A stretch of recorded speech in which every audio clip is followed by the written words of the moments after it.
કોઈ પદાર્થને અમુક ઊંચાઈએથી બાહ્ય બળ લગાવ્યા સિવાય મુક્ત કરવામાં આવે તો તે પદાર્થ ગુરુત્વાકર્ષણ બળની અસર હેઠળ પૃથ્વી તરફ પ્રવેગી ગતિ કરે છે। તો આ ઘટનાને શું કહેવાય? મુક્ત પતન કહે છે। કોઈ પદાર્થ છે, મેં તમને અગાસી ઉપર બોલનું ઉદાહરણ આપ્યું, તમે અગાસી ઉપર ચડીને આ કોઈ પદાર્થ કે બોલને કોઈ પણ અમુક ઊંચાઈ અગાસી ઉપર તમે અમુક ઊંચાઈ ચડી ગયા, કોઈ પણ પ્રકારના બાહ્ય બળ વગર તમે કોઈ પણ પ્રકારનું બાહ્ય બળ નથી લગાવતા, એમનામાં છોડવાનું છે। લગાવ્યા સિવાય મુક્ત કરવામાં આવે એટલે છોડી દો છો તો તે પદાર્થ ગુરુત્વાકર્ષણ બળની અસર હેઠળ, આપણને ખબર છે પૃથ્વી ઉપર ગુરુત્વાકર્ષણ બળ છે, એના લીધે કોઈ પણ પદાર્થ નીચેથી ઉપર જવાને બદલે ઉપરથી નીચે તરફ જ આવે છે। તો આ બળ પણ કેમ નીચે જાય છે? કેમ કે પૃથ્વીને પોતાને ગુરુત્વાકર્ષણ બળ છે, જેના લીધે એ બોલને એની તરફ ખેંચે છે। તો પૃથ્વીથી જેમ દૂર હશે તો આપણે અમુક ઊંચાઈ હતા ત્યારે તે શરૂઆતનો વેગ શૂન્ય હોય છે, પણ જેમ જેમ બોલ નીચે જાય છે, નીચે જતો જાય પૃથ્વીની સપાટીની નજીક આવે, અને પૃથ્વીની સપાટીની જેમ જેમ નજીક આવે એમ ગુરુત્વાકર્ષણ બળ વધતું જાય એટલે બોલ વધારે વેગથી એકબીજાની નજીક આવે, એટલે બોલ પૃથ્વીની નજીક આવે અને જેમ જેમ નીચે આવે વધારે સ્પીડ સાથે આવીને અથડાય છે પૃથ્વી સાથે। તો શરૂઆતમાં વેગ શૂન્ય હતો, પછી વધતો ગયો પૃથ્વીની નજીક જેમ જેમ દોડાયો એમ એમ એનો વેગ વધતો ગયો। તો શરૂઆતમાં શૂન્ય હતો, પછી એનો ફેરફાર થઈને વેગ વધ્યો, એટલે કે વેગમાં ફેરફાર થયો। તો આપણને ખબર છે પ્રવેગ એટલે શું કહેવાય? તો વેગના ફેરફારના દરને આપણે પ્રવેગ કહીએ છીએ, જે તમે ગતિના સમીકરણ પ્રકરણમાં શીખશો। વેગના ફેરફારના દરને પ્રવેગ કહે છે। આ બોલ છે એ પ્રવેગી ગતિ કરે છે અને પૃથ્વી તરફ આવે છે। આ જે ઘટના બની એને આપણે મુક્ત પતન કહીએ છીએ, જેમાં કોઈ પણ પ્રકારનું બળ લાગતું નથી અને પદાર્થ પૃથ્વી તરફ નીચે તરફ ખસેડે છે। આ મુક્ત પતનને લીધે જ પ્રવેગ ઉત્પન્ન થાય, કેમ કે આપણે મુક્ત પતન કરી એ સમયે શરૂઆતનો વેગ શૂન્ય હોય, પછી વધે એટલે કે પદાર્થના વેગમાં ફેરફાર થાય છે, એટલે કે મુક્ત પતન કરે ત્યારે એ પ્રવેગને ઉત્પન્ન કરે છે। અને એક માર્કનો પ્રશ્ન પૂછી લે, પદાર્થ મુક્ત પતનને લીધે શું ઉત્પન્ન કરે છે? પ્રવેગ। મુક્ત પતનની વ્યાખ્યા પણ એક માર્કમાં પૂછી લે। હવે આ પ્રવેગ ગુરુત્વાકર્ષણ બળને લીધે ઉત્પન્ન થાય છે, તેથી તેને ગુરુત્વ પ્રવેગ કહે છે। સાદો પ્રવેગ એટલે વેગમાં જે ફેરફાર થાય, પણ આ જે દડાને ફેંકો છો અને નીચે તરફ જાય છે એ પૃથ્વીના ગુરુત્વાકર્ષણને લીધે નીચે તરફ ખેંચાતો હોય છે। શરૂઆતમાં ધીમે ધીમે થતો, પણ જેમ જેમ પૃથ્વીની નજીક આવે એમ પૃથ્વીના ગુરુત્વાકર્ષણ બળને લીધે વધારે ખેંચવા માંડે છે। તો આ ગુરુત્વાકર્ષણ બળને લીધે ખેંચાય છે એટલે એને આપણે ગુરુત્વ પ્રવેગ કહીએ છીએ।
ગુરુત્વ પ્રવેગ જીનું મૂલ્ય સમાન હોતું નથી, લગભગ અચળ હોય છે।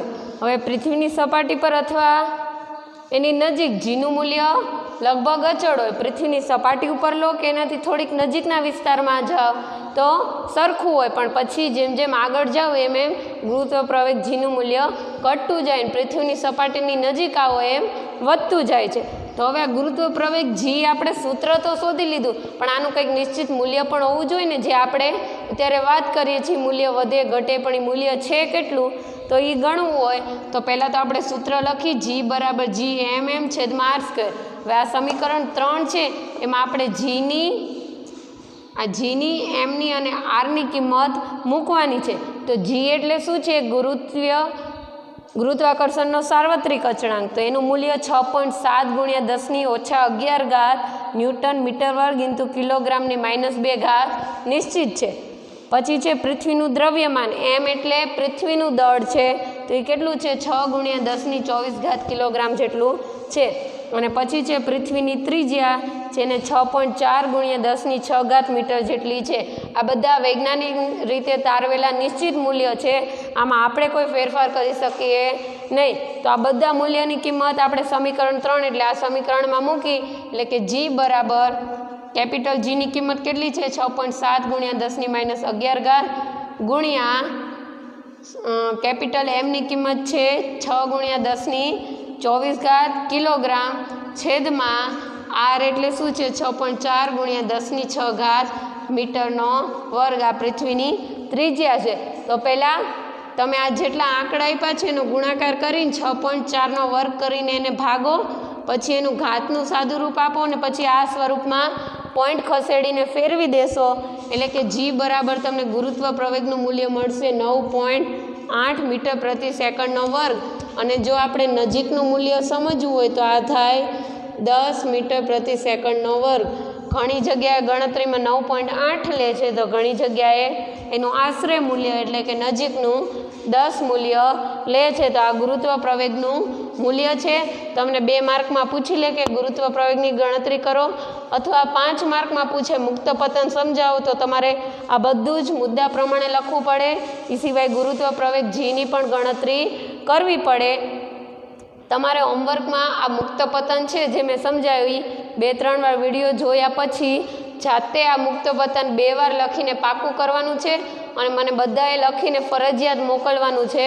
આ પ્રશ્ન બહુ આઈએમપી છે, આવા બધા પ્રશ્નો પરીક્ષામાં વારંવાર પૂછાય છે, માટે તમે એને સામે પાઠ્યપુસ્તક રાખીને વિડીયો જોતા તૈયાર કરી લેજો। તમે એકવાર આ બધી રાશિના અર્થ સમજી જશો પછી તમને આ ટોપિક સાવ સહેલો પડશે। Thank you.